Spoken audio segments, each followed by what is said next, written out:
mayor of San Luis Obispo. Two have had unsuccessful runs for office before, and a newcomer to the political scene is looking to unseat incumbent Heidi Harmon. I spoke to the candidates to find out where they stand on the issues. Incumbent, environmentalist, businesswoman, or artisan welder. Voters have four choices for who to run the city of San Luis Obispo over the next 2 years. Mayor Heidi Harmon is seeking a third term. It's been a really tough year, and we've been able to do so much in the last 4 years since I've been mayor. For example, we have the most ambitious carbon neutrality goal of any city in the United States. She's proud of new housing projects and making the city more pedestrian and bike friendly.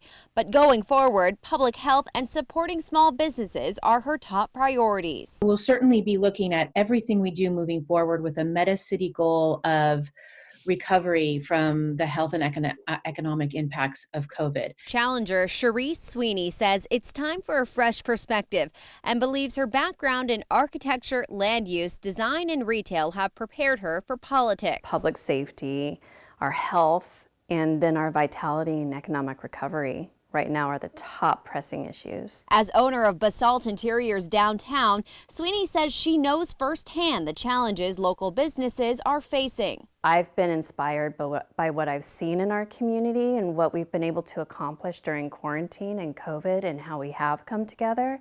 And I think that needs to be highlighted and brought to the forefront right now. And I'm energized to do it. Sandra Marshall Eminger has been a local champion for the environment for decades and once ran for Congress. She wants to protect the city's open spaces from development. San Luis Obispo, slow down and let's think about where we're going. This will be Donald Hedrick's 6th run for the job. I'll be running for mayor for the rest of my life. He says government is becoming too big here. We don't want socialism, and our city seems to be collaborating with socialism a lot. While he says racism isn't an issue in SLO, his fellow candidates disagree. After rallies against racial injustice this summer, Harmon City Council established a diversity, equity, and inclusion task force. The first goal of that task force will be to inform the council as to what they think the best use is of about $160,000 in budget that we set aside specifically to engage on this issue. Sweeney is glad to have the new task force in place. I think systemic racism means something different to everybody.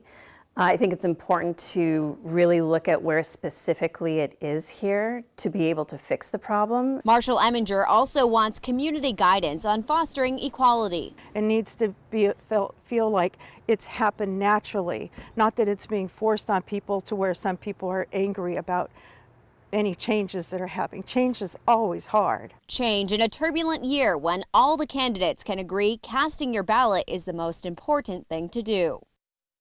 And watch more of our interviews with the candidates. Visit ksby.com and click on the Election 2020 tab.